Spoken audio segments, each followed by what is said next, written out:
Welcome back, ladies and gentlemen. I am the one and only Naboxid, and I am here with one of my best friends, the refrigerator. Because I'm fat. And I feel like I'm forgetting something. Could it be the fact that I'm the Naboxid award-winning Naboxid? That's right, folks. That's how I work. I put myself over. I do it the right way. I don't have to beat people up. I don't have to go and talk about how this person sucks or that person sucks. I know I'm an egomaniacal douchebag. But I just want to remind you that I have something that over 6 billion of you don't have. And that's the Naboxid Award. So, getting down to business, folks. I did one of these recently, talking about why I'm a wrestling fan, and I talked about how I've just lost a lot of interest in the WWE product, and I just started thinking back, well, why am I a wrestling fan?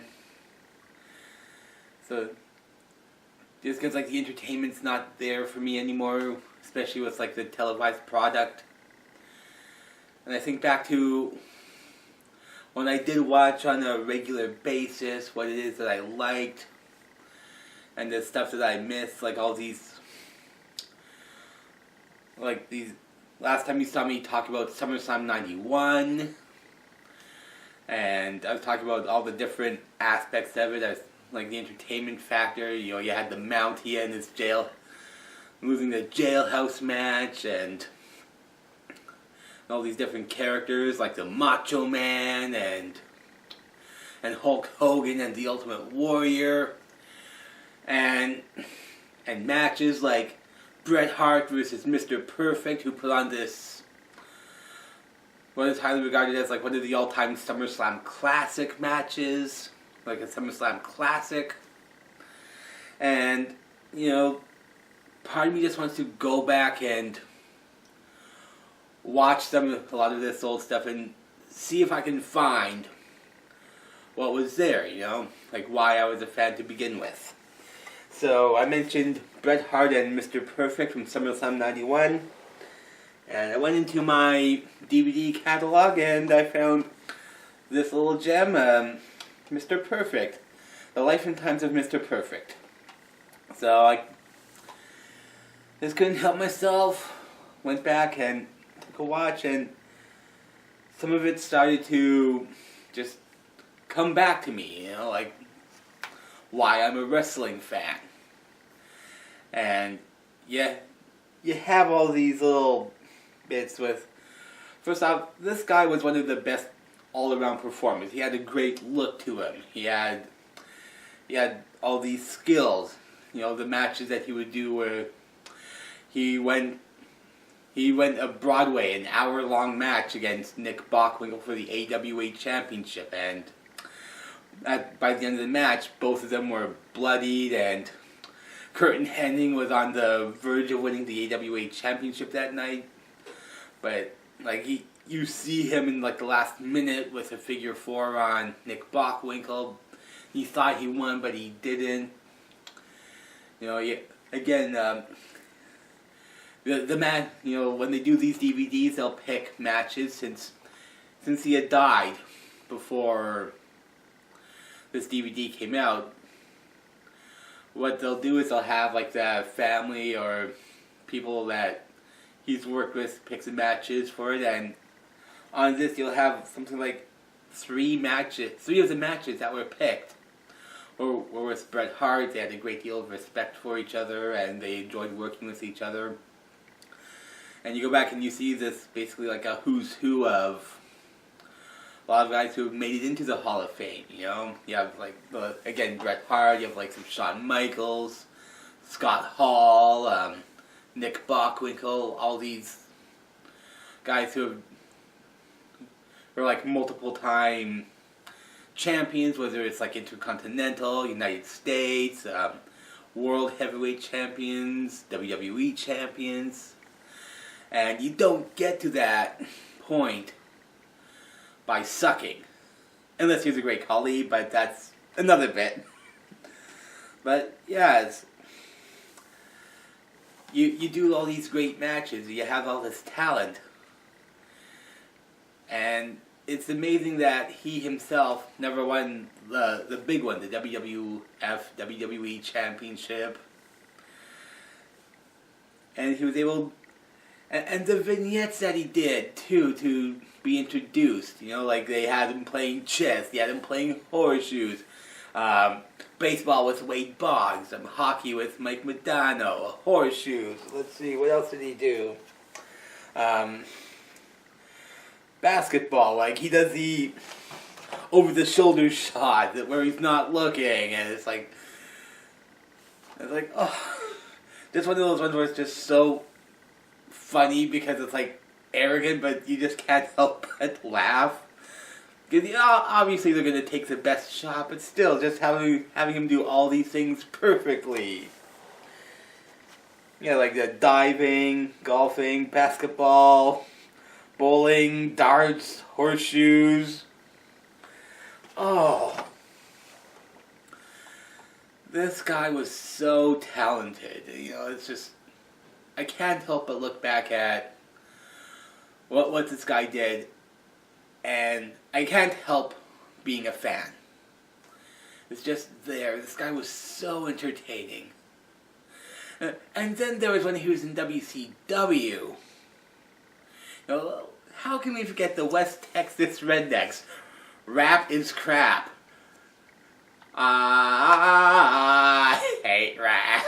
Talking about how he loves all this other, about how like he loves pretty much everything else except for rap. And then of course with WCW being not knowing how to get their heads out of their asses a lot of the time, especially back in like 99, 2000.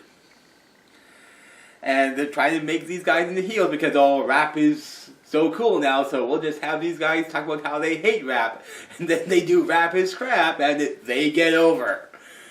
Yeah, it's like, yeah, sure, probably was because WCW didn't know what they were doing, but you have a guy like Curt Hennig, and he's just so talented and so entertaining that you can't help but have a laugh at it and enjoy it.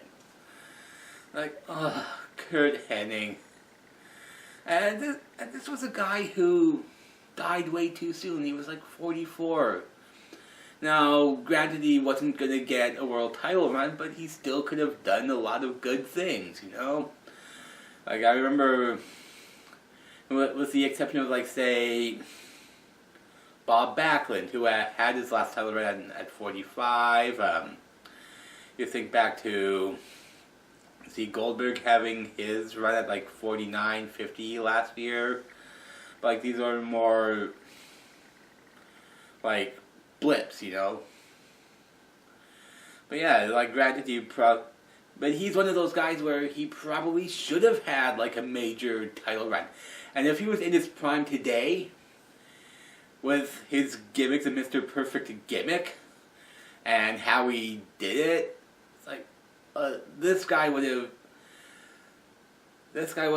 made a great champion in this day and age. You know, like if he was, say, 30, 35 now, and doing the Mr. Perfect gimmick. And this is the sort of thing where he wore that gimmick so well. And that's what I miss in pro wrestling these days.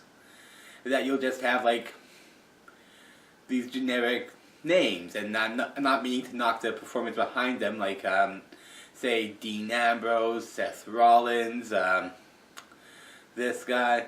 You'll have, like, all these guys with, like, first name, last name, and then they'll maybe be, like, watered-down versions of what they were on the independent scene, which is how they got over, you know?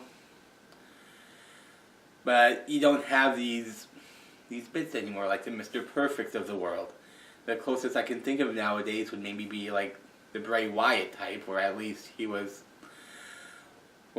when he came in, it was something where it had a fresh feeling to it. It was interesting and compelling, but he just wasn't keeping the freshness. It just wasn't evolving. But with Mr. Perfect, he was so talented that he was able to keep you interested in what he was doing. And I think back, I miss these days so much when you had all this entertaining value to it. Like you see the vignettes with Mr. Perfect throwing the football across the football field, and he just angles it, and then he catches it like on the other side of the football field. And then Wade Boggs was talking about doing the batting practice where he thought that Boggs thought that they were just going to have him hit a ball and then have someone throw the ball over the fence for a home run. But when they were filming it, he actually hit a home run the first swing that they recorded him doing. So they didn't have to have that. They got the home run on film for that vignette back something like around about almost 30 years ago when he debuted in WWE. But, this is why I'm a wrestling fan. Because of characters like this that you just can't help but be entertained by. So, you know what? Obviously, it's like this is the second video that I'm doing of this type, like why I'm a fan. I might do a few more, depending on if I'm inspired to do more. And it could be anything, you know. If you want to see me comment, if you want to see me talk about something like a championship, I'm considering doing or commenting on championships or future events, events in the future, superstars. So by all means, if there's something you want to see me talk about pro wrestling related, comment down below. Tell me if you want to see me talk about certain things. Heck, even things non-wrestling related, you know, like I'm obviously a fan of video game music, video games, Bee Gees. Take your pick, you know, comment down below. Let me know what you think. I cannot guarantee I'll do everything, but if I can, you know, by all means, I'll get back in front of the camera and I'll talk about all these different things, you know. So, I am the one and only Naboxed, award-winning Naboxed. Stay tuned, and it's going to be a pretty busy time coming up for my channel, so stay tuned. Till next time, folks.